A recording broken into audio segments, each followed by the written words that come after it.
हरे कृष्ण. भगवद्गीता अध्याय 1 अर्जुन विषाद योग श्लोक 30. न च शक्नोम्यवस्थातुं भ्रमतीव च मे मनः निमित्तानि च पश्यामि विपरीतानि केशव.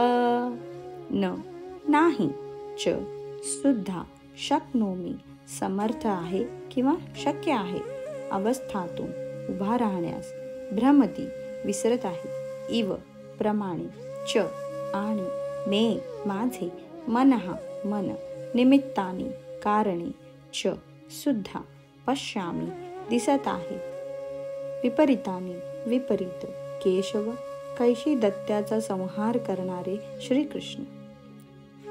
मला यापुढे थोडा वेळ सुद्धा उभे राहणे शक्य नाही. मला स्वतःचाच विसर पडत चालला आहे आणि माझे मन चक्रावून गेले आहे. हे केशव, हे कृष्ण, मला केवळ विपरीतच घडण्याची लक्षणे दिसत आहेत.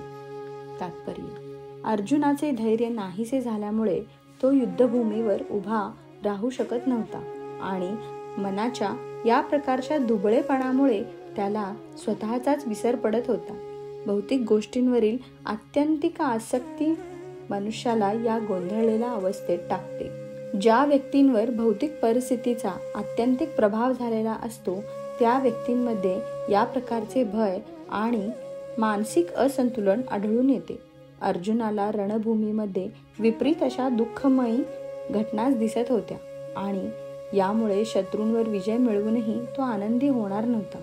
निमित्तानी विपरीतानी हे शब्द महत्त्वपूर्ण आहेत. जेव्हा मनुष्याला आपल्या अपेक्षा निष्फळच होणार असे दिसून येते तेव्हा तो विचार करतो, मी येथे असण्याचे कारण काय?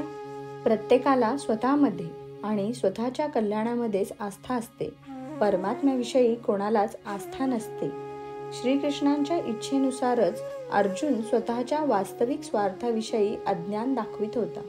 एखाद्याचा वास्तविक स्वार्थ श्री विष्णू किंवा श्रीकृष्ण यांच्यामध्येच आहे.